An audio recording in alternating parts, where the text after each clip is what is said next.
va prier.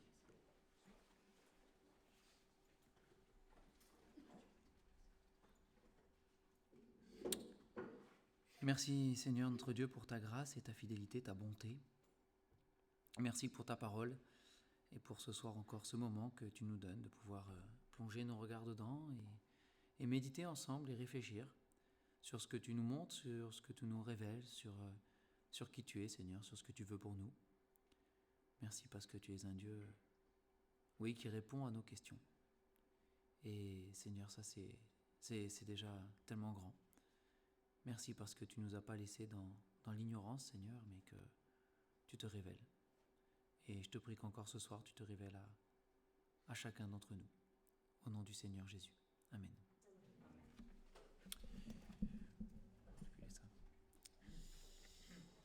Bien, donc ce soir,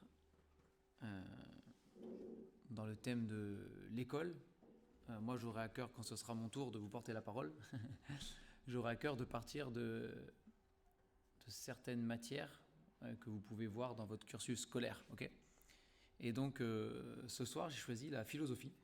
Alors ça c'est en fin de parcours du lycée. Hein, c'est en fin de lycée. Mais voilà, c'est quelque chose qui est quand même au programme. Okay, et donc littéralement la philosophie ça veut dire l'amour de la sagesse. Ou l'amour du savoir, hein, philosophie, c'est ce que ça veut dire. Voilà, c'est du grec, hein, donc jusque-là on n'est pas trop perdu normalement. Mais voilà, c'est l'amour de la sagesse ou l'amour de la science, de la connaissance, du savoir. Bien sûr, à l'école, l'amour du savoir, l'amour de la sagesse, c'est l'amour de la sagesse humaine. Hein, c'est ça que vous étudierez ou que vous étudiez, mais voilà, ce n'est pas l'amour de la sagesse selon Dieu. Ça, c'est sûr. Et même, au contraire, on part du postulat de base que Dieu n'existe pas. Et nous réfléchissons aux choses de la vie. Et cette philosophie est censée, ça dépend comment c'est décliné, mais l'idée de cette philosophie, c'est de se poser des questions sur soi-même, sur qui on est, sur pourquoi on est là, sur où on va, et d'essayer de trouver des réponses avec la raison de l'homme, en raisonnant et en réfléchissant. Alors ceux qui ont essayé se font des nœuds au cerveau et bouclent, parce que en tant qu'être humain, on ne peut pas apporter toutes les réponses, n'est-ce pas ? Mais nous, qui connaissons Dieu et qui connaissons la Bible, nous avons justement la parole de Dieu. Nous avons la Bible, qui vient apporter à notre intelligence et à notre réflexion des réponses. Des réponses sur ce qu'on appelle les questions existentielles. Hein, de pourquoi je suis là, qui je suis, où je vais, d'où je viens, ce genre de choses. D'accord ? Et pour introduire au niveau de la parole, puisque la philosophie c'est l'amour de la sagesse, ou de la science, ou de la connaissance, du savoir, j'aimerais vous partager quelques versets qui parlent de justement aimer la sagesse, ou d'aimer l'instruction, ou la connaissance. Ok ? Donc le premier verset, c'est le psaume 111, verset 10.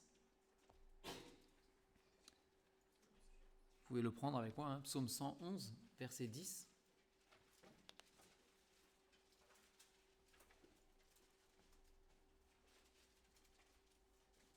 Qui nous dit « La crainte de l'Éternel est le commencement de la sagesse. » Bon, c'est le début du verset. Hein.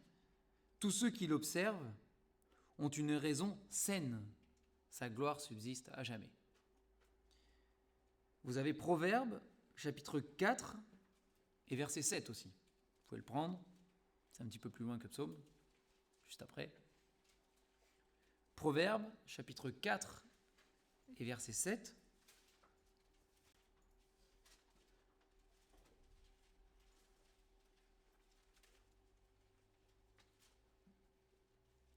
Voici le commencement de la sagesse. Acquiert la sagesse. Ça veut dire achète la sagesse. Ça veut dire possède la sagesse. Cherche à posséder la sagesse. Hein. Et avec tout ce que tu possèdes, acquiert l'intelligence. Proverbe 9, 10, un tout petit peu plus loin du coup. On tourne quelques pages. Proverbe, chapitre 9, verset 10.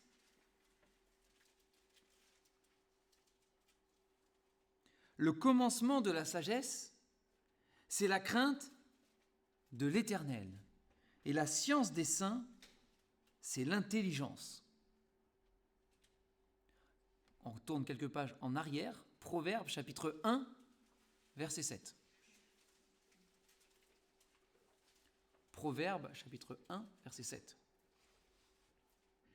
La crainte de l'Éternel est le commencement de la science. Les insensés méprisent la sagesse et l'instruction.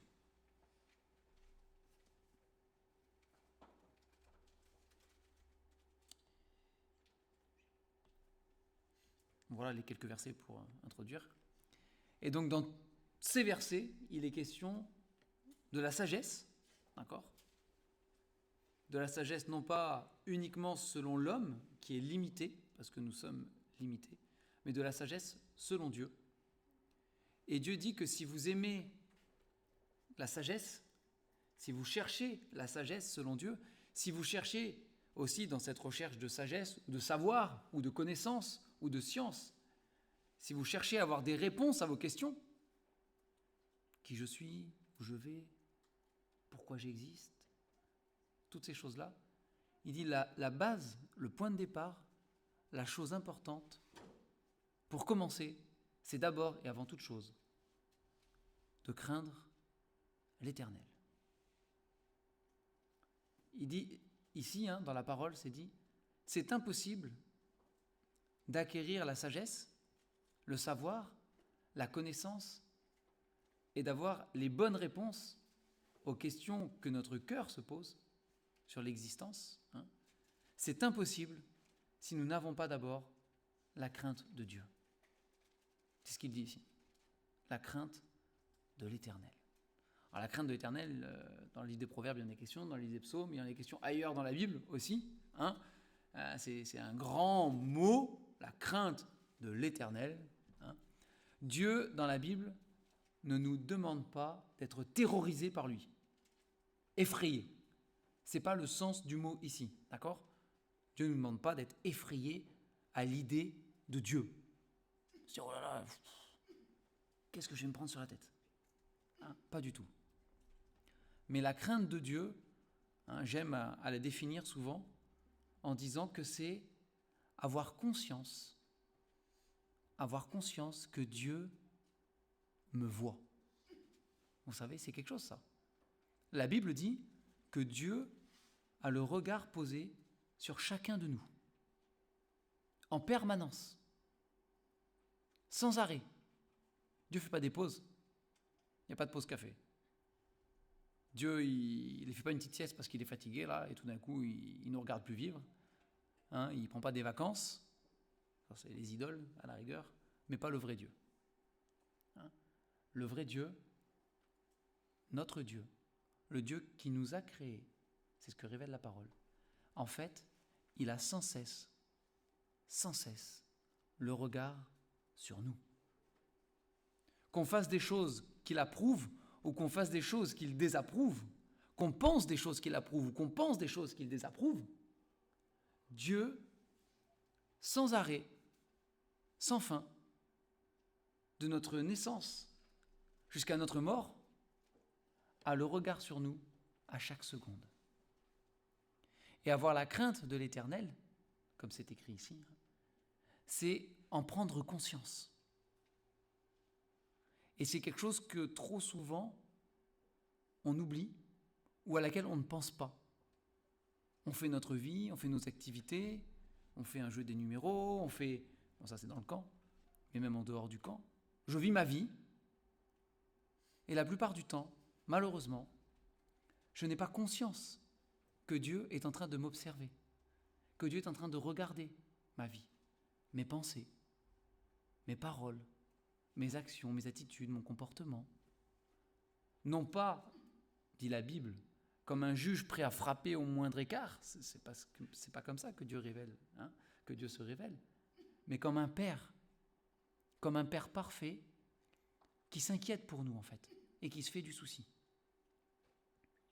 Quand on se fait du souci pour quelqu'un, on a envie d'être là tout le temps pour voir comment il va. Moi, je suis parent, je peux en parler en tant que parent. En tant que parent, quand on a un enfant et qu'on s'inquiète pour lui et qu'on n'est pas avec lui et qu'il est sans nous, eh ben on s'inquiète en fait. Et on aimerait pouvoir être là pour voir si on pouvait avoir une caméra et regarder tout le temps ce qu'il fait, pas nécessairement pour absolument surveiller, mais au moins pour savoir que ça va, parce qu'on s'inquiète pour lui, d'accord ? Et Dieu, dans son rôle de père, nous observe et nous regarde parce qu'il s'inquiète aussi pour nos vies.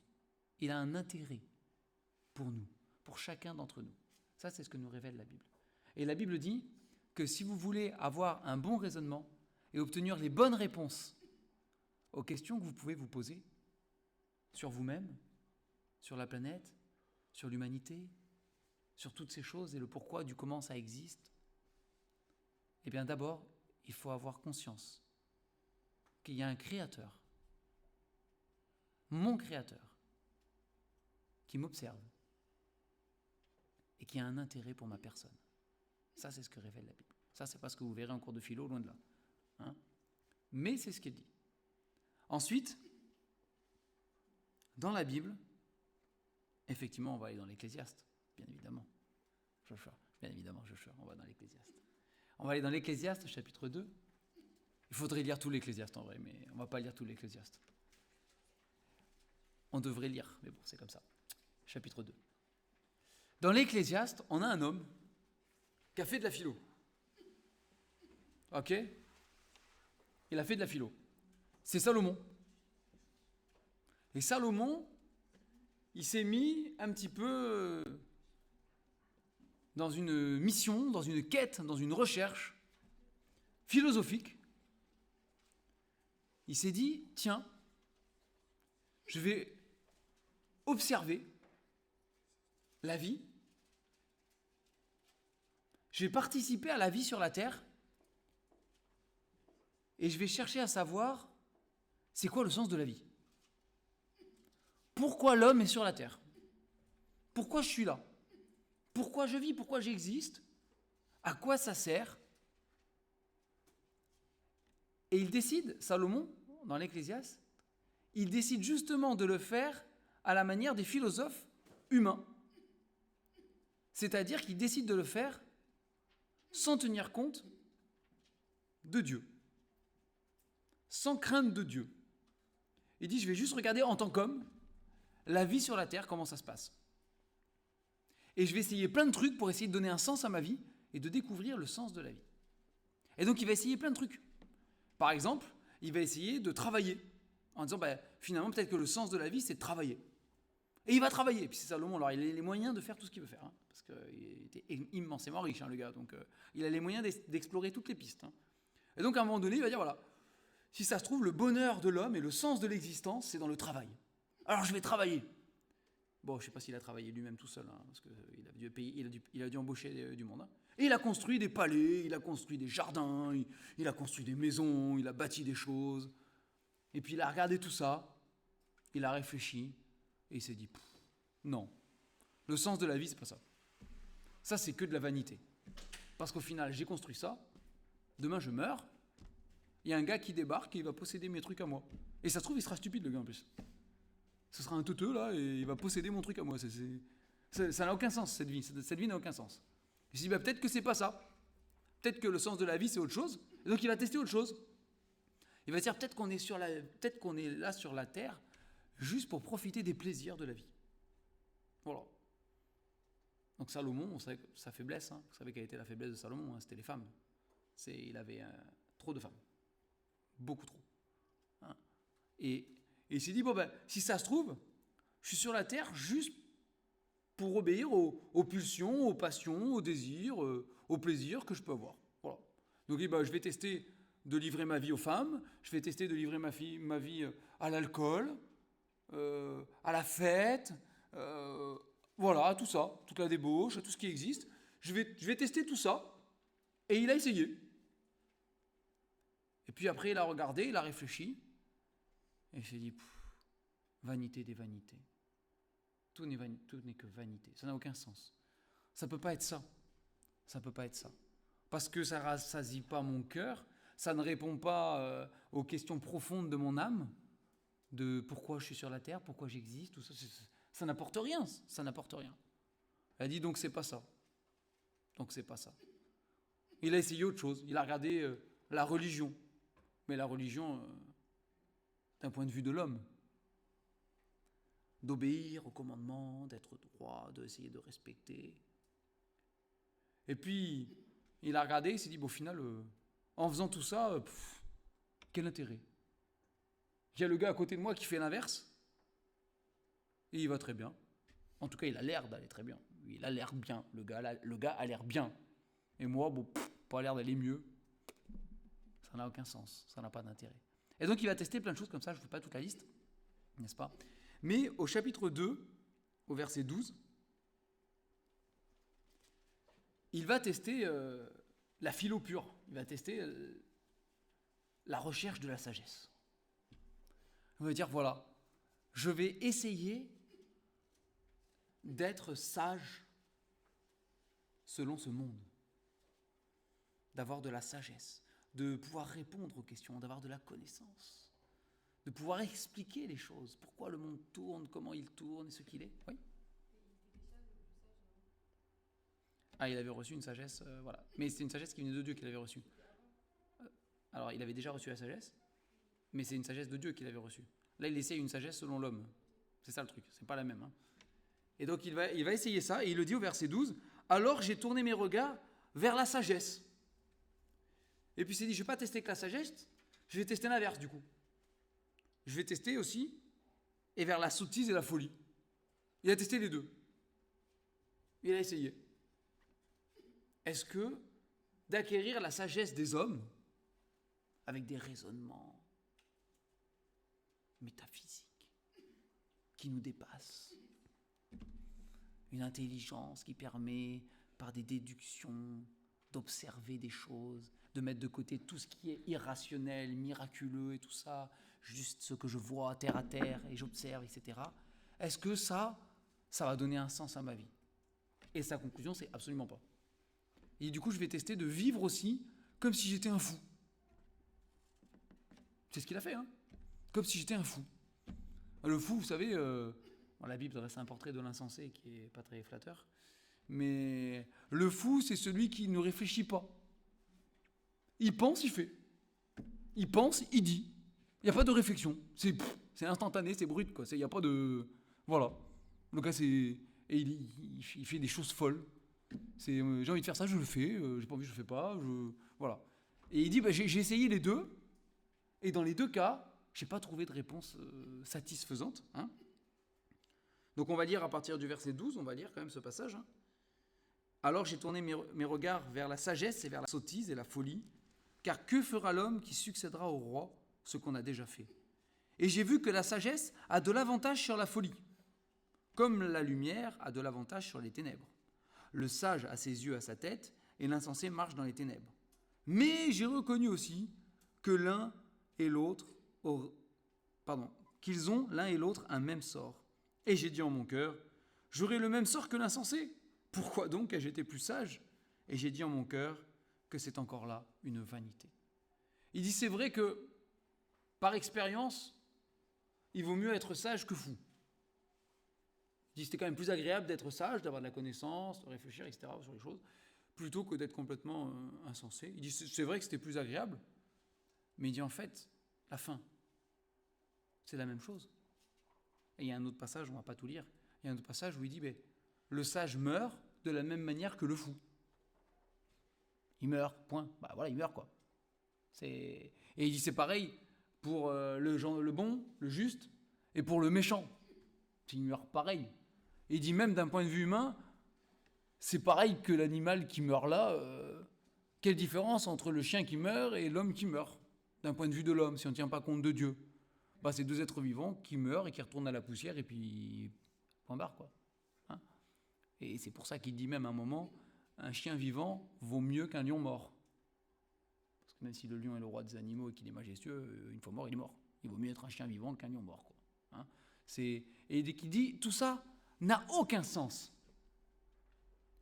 Et la recherche humaine d'explication de ce monde dans lequel nous vivons Et c'est normal de se poser ces questions, hein, attention. Hein.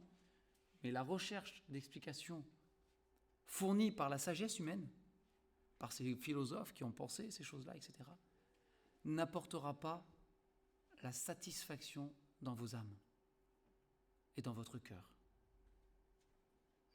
Ça laissera un vide que tous les raisonnements du monde et tous les philosophes du monde ne pourront jamais combler. Parce que la Bible dit qu'il n'y a que Dieu qui peut combler ce vide. Et la conclusion de l'Ecclésiaste,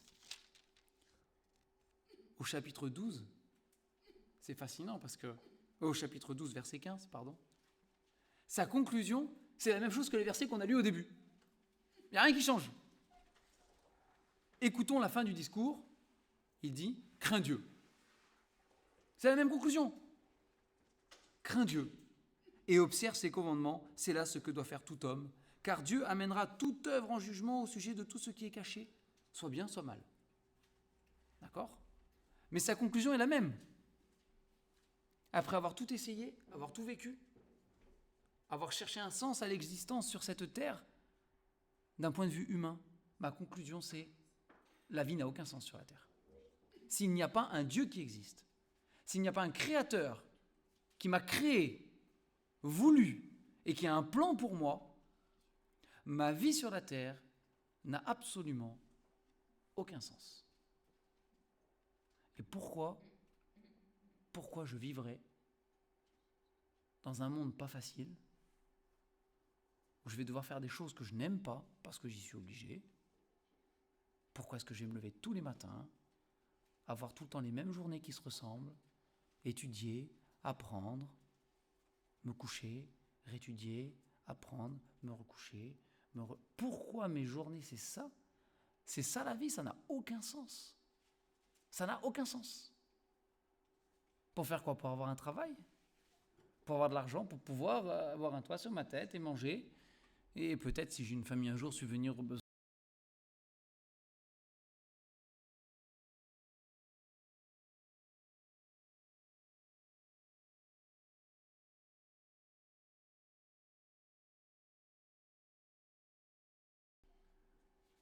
Et puis si ça se trouve, même, j'aurais même rien légué, ça se trouve, à mes enfants. Ça se trouve, j'aurais même tout perdu avant, j'en sais rien. Ou l'État aura pris tout, j'en sais rien. Et pourquoi? Et ça vaut le coup de vivre ça? C'est pas intéressant, c'est déprimant. Et c'est ce qu'il dit l'Ecclésiaste, c'est sa conclusion. Il dit, ça sert à rien de vivre sur cette terre. S'il n'y a pas de Dieu, ça n'a aucun sens de vivre tout ça. Et de se fatiguer chaque jour à travailler. Pourquoi? Pour tout ça? Mais ça sert à rien. Ça sert à rien. Et on peut avoir tous les philosophes du monde et faire toutes les recherches philosophiques du monde sur le sens de la vie. Ça ne sert à rien. Ça reste une vie absurde, une fin absurde. Et c'est ridicule. Mais la Bible nous dit que c'est pas ça la vérité. Et quoi qu'en pensent tous ces philosophes et tous ces grands penseurs, au fond de notre cœur, on le sait. On le sait. Et on essaye peut-être de faire taire cette voix, ou certains essayent, mais non, elle est là. Et la Bible nous dit pourquoi, parce que c'est dans l'Ecclésiaste, il en est question. Ecclésiaste chapitre 3, au verset 11, il est dit, en parlant de Dieu, parce que là, l'Ecclésiaste, des fois, il ne peut pas s'empêcher de parler de Dieu, c'est plus fort que lui, ça y échappe. Et au verset 11, il dit, il fait toutes choses belles en son temps, même il a mis dans leur cœur la pensée de l'éternité. C'est qu'en fait, il y a un bug dans la matrice. Il y a un bug dans le système. C'est que Dieu a voulu frustrer notre raisonnement. Dieu a voulu que notre raisonnement, il ait un truc qui cloche.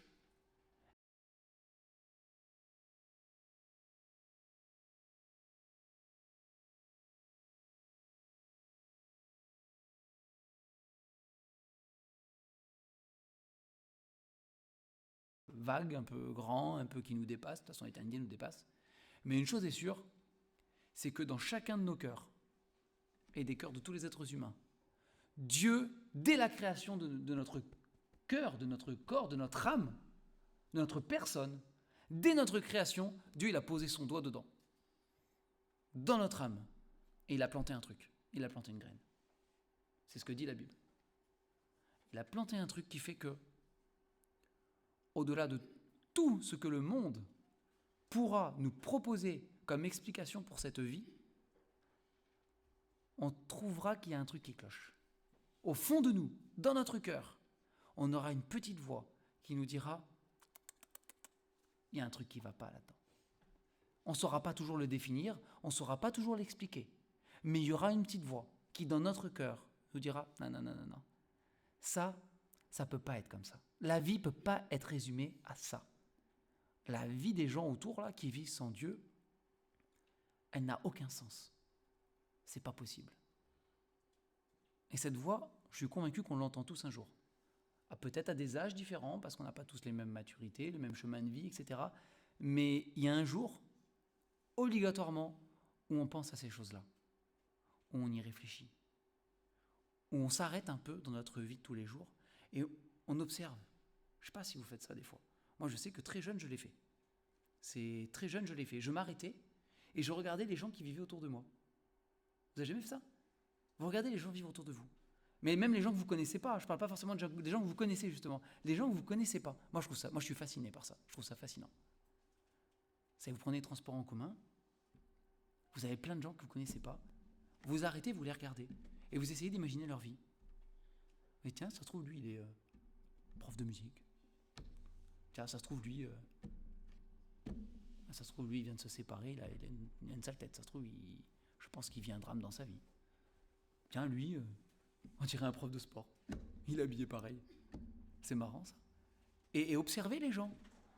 Observez-les. Et à la fin, vous dites, mais ces gens-là, je les croise une fois comme ça dans le métro. Pour ceux qui sont à Paris, il y a du monde. Je les croise une fois dans le métro. Mais je les reverrai peut-être plus jamais de ma vie, en fait. On vit sur la même planète. On prend le même métro aujourd'hui. On est face à face aujourd'hui. Et je vais peut-être vivre encore 60 ans, 70 ans sur cette terre. Peut-être lui aussi. Sans plus jamais se recroiser. Ce gars aura sa vie, avec ses problèmes, avec ses joies, avec ses peines, et moi j'aurai les miennes de mon côté, et je ne sais pas comment il s'appelle, je ne sais pas qui c'est, et en fait, je ne le verrai plus jamais. Enfin, je ne sais pas vous, mais moi je trouvais ça bizarre comme sensation. Quand j'étais à Perpignan, on habitait dans une tour au 6e étage de la tour. On était tout en haut. Et des fois, je sortais sur le balcon, et je voyais, il y avait une autre tour en face. C'était pas loin, hein. Une autre tour avec d'autres gens. Et la nuit, il y avait les lumières qui étaient allumées des appartements en face, dans ces tours. Et je regardais, je me disais, purée, je sais même pas qui c'est ces gens-là. Ils s'habitent juste à 50 mètres, dans la tour là. Je les connais pas. Je les ai même jamais croisés peut-être. Je sais pas qui ils sont, c'est quoi leur vie. Et c'est ça la vie sur la terre. Ça n'a aucun sens. Mais un jour, Dieu nous parle. Par cette petite voix qu'il a plantée en chacun de nous, Dieu nous parle. Et on se pose ce genre de questions. Et on réfléchit. Et ce jour-là, pensez-y. C'est Dieu qui vous appelle. C'est Dieu qui vous appelle en fait. C'est Dieu qui fait parler cette petite voix pour que vous ne vous contentiez pas de ce que le monde vous propose comme explication à la vie, mais que vous alliez chercher auprès de celui qui a créé la vie, auprès de celui qui est la vie, auprès de Dieu lui-même, pour que vous vous tourniez vers lui ce jour-là en disant « Seigneur, c'est quoi le but de ma vie ? Pourquoi je suis là ? Ça ne peut pas être ça. C'est pas possible, ça n'a pas de sens tout ça. Sur cette planète, ça n'a aucun sens. Alors c'est quoi le sens ? Seigneur, montre-moi. » Et c'est comme cela aussi qu'on vient au Seigneur, qu'on se tourne vers lui aussi, qu'on va chercher en lui des réponses. Et la Bible nous donne ces fameuses réponses. D'où on vient. Mais la Bible le dit, on en parlait à table tout à l'heure avec ceux qui étaient à ma table. D'où on vient. Mais la Bible, la première page de la Bible nous le dit, d'où on vient. Il n'y a pas de mystère à ces choses-là. C'est révélé. Nous venons de Dieu, qui un jour a décidé, dans son éternité, donc il n'y a pas de jour, je sais, c'est compliqué, mais bon, on va dire ça comme ça, qui un jour a décidé dans son éternité de créer des hommes sur une planète. Il a créé un système solaire, il a créé l'univers, il a créé un système solaire, Dans ce système solaire, il a placé la Terre exactement pile au bon endroit. Ni trop près du Soleil, ni trop loin. Il a créé la Lune, paf. Après, il a créé toutes ces choses, il a mis en place tout ça. Et s'il dit maintenant, je vais créer des êtres vivants à mon image, qui vont se régaler et qui vont profiter de ce que j'ai créé pour eux. Et il a créé Adam et Ève. Et nous, on vient de là. On est descendants d'Adam et Ève, d'une humanité qui a été créée, voulue et choisie de Dieu, qui fait partie du plan de Dieu. Et après, il a créé tous les descendants d'Adam et Ève jusqu'à nous aujourd'hui. C'est vrai qu'il y a la génétique, on apprend ces choses aussi, ça c'est la biologie. Mais n'allez pas croire que la génétique fait tout. Dieu a voulu qui vous êtes. Dieu a voulu que vous soyez ce que vous êtes aujourd'hui. C'est Dieu qui vous a créé comme vous êtes. Et Dieu ne fait pas d'erreur. Encore une fois, Dieu ne fait pas d'erreur. Si vous avez créé un garçon, vous êtes un garçon. Si vous avez créé une fille, vous êtes une fille. C'est Dieu qui l'a décidé. Dieu ne se plante pas. Il n'y a pas d'erreur de la part de Dieu. Dieu a décidé que vous êtes qui vous êtes. Il l'a voulu. Et ça, c'est d'où on vient. Et la Bible nous le dit. Et notre âme, et cette petite voix au fond de nous, quand on entend ça, cette petite voix au fond de nous, elle résonne, ça vibre, il se passe quelque chose. Parce que c'est la vérité. Et dans notre cœur, cette petite voix vient nous dire, ça c'est vrai. C'est vrai. Ce que dit la Bible, c'est vrai. Tu as vraiment été créé. Tu viens vraiment d'Adam et Ève. Tu es vraiment voulu de Dieu dans cette humanité. C'est vrai. Et ça résonne en nous. Ça, c'est d'où nous venons. Où nous en sommes aujourd'hui. Mais nous en sommes aujourd'hui avec un besoin de Dieu. C'est ce que la Bible décrit. Où j'en suis aujourd'hui, j'ai besoin de Dieu. Et on a tous besoin de Dieu. Peut-être pas dans le même niveau, mais on a tous besoin de Dieu. Et encore une fois, on le répète, mais si vous n'avez jamais fait la paix avec Dieu, par Jésus-Christ qui a payé pour vos péchés sur la croix, qui est mort pour vous, alors vous êtes vraiment au premier niveau du besoin de Dieu, vous. C'est le premier niveau, c'est la base. C'est vous avez besoin de Dieu parce que vous êtes perdu, parce que vous êtes condamné pour vos péchés, c'est ce que la Bible dit. Et vous avez besoin de lui pour être sauvé. C'est votre premier et le plus grand besoin de Dieu de base. Vous avez besoin de Dieu. Mais c'est là où vous en êtes aujourd'hui dans tous les cas. Vous avez besoin de Dieu. Et même si vous avez déjà donné votre cœur au Seigneur, vous êtes sauvé, vous le savez, vous êtes enfant de Dieu. Dans tous les cas, où j'en suis aujourd'hui, je regarde ma propre vie, je regarde la parole de Dieu, et je suis loin du compte. C'est la vérité. Il ne faut pas se voiler la face, il faut être honnête avec soi-même, c'est la vérité. Et dans tous les cas, aujourd'hui, j'ai besoin de Dieu. C'est là où j'en suis. Et là où je vais. Ça aussi, la Bible nous donne des réponses. On n'a pas tous les détails, mais on a suffisamment. Et la Bible nous dit où on va. Jamais Dieu n'a caché à l'homme sa destinée. Ça, c'est fort. Vous regardez dans la parole, Dieu a révélé à l'homme la destinée de l'humanité. Il y a l'Apocalypse qui nous le révèle, mais pas que, même dans les prophètes déjà avant, c'était révélé. Et l'apôtre Paul en parle aussi de ces choses-là. Toute la Bible en parle. Mais nous savons où nous allons. Soit nous allons vers une éternité séparée de Dieu à jamais, parce que nous n'avons jamais accepté Jésus-Christ comme notre Sauveur. On n'a jamais demandé pardon pour nos péchés. On n'a jamais cru de notre cœur qu'il était mort pour nous. On n'a pas fait confiance à ce sacrifice pour nous sauver. Alors c'est la destinée que nous avons. Soit nous avons pour destinée la présence de Dieu et la vie éternelle. Mais nous savons où nous allons. La Bible nous le dit. Et ça, la philosophie de la sagesse humaine vous apportera jamais ces réponses-là. Il n'y a que Dieu qui apporte ces réponses et qui vient trouver dans notre cœur un écho, quelque chose qui est satisfaisant, qui vient combler notre âme. Vous savez, quand on se convertit et qu'on donne sa vie au Seigneur Jésus, dans les témoignages qu'on entend de ceux qui se convertissent, on entend souvent la même chose. Je me suis converti et j'ai ressenti la paix. J'étais en paix. On a du mal à savoir ce que ça veut dire exactement, c'est compliqué à définir. Mais on dit, j'ai ressenti la paix. Pourquoi? Mais parce que j'ai trouvé la réponse à ces questions-là, en fait. D'où je viens, où je suis aujourd'hui, où je vais. C'est cette pensée de l'éternité qui me titille dans mon âme. Ce vide dans mon cœur qui est là, il est rempli. Le jour où je donne ma vie à Jésus-Christ, ce vide est rempli. Et je ressens une paix parce que je dis, Seigneur, mais je sais en fait qui je suis. Je sais qui je suis. C'est maintenant que j'ai accepté le salut, je suis ton enfant. Je le sais, je suis enfant de Dieu. Je suis chrétien. Et c'est quelque chose de merveilleux et de grand.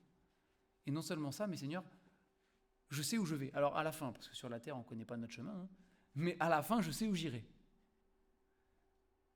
On en parlait ce matin au petit-déj du cœur avec mon groupe, mais l'apôtre Paul, je vais terminer avec ça parce que le temps tourne après, j'avais dit pas trop long, mais l'apôtre Paul, il pouvait proclamer quelque chose. Peu importe les circonstances de la vie, ce qu'il vivait, les persécutions, les joies, les tristesses, les soucis des églises, les peines. Il y a une chose qu'il pouvait proclamer en tout temps. Et il le dit, je sais en qui j'ai cru. Ça, je le sais. Il y a plein de choses que je ne sais pas, mais il y a une chose dont je suis sûr à 100%. Je sais en qui j'ai cru. Je sais que j'ai cru en Jésus. Et ça donne un sens à ma vie. Un vrai sens à ma vie. Alors, il y aurait d'autres choses à dire, mais je ne vais pas aller plus loin. Mais j'espère que, si ce n'est pas pour aujourd'hui, j'espère que c'est aujourd'hui que ça résonnera en vous et que ça permettra à plusieurs d'entre vous, notamment de se positionner par rapport à Jésus-Christ, de donner sa vie à Christ réellement pour être sauvé et avoir un sens à sa vie. Mais si ce n'est pas pour aujourd'hui, eh bien, j'espère que le jour où vous aurez cette pensée de l'éternité qui viendra vous embêter un peu dans votre quotidien, qui viendra vous arrêter et vous faire dire « mais la vie n'a aucun sens », j'espère que ce jour-là, vous vous souviendrez de cela. Vous vous souviendrez de la parole.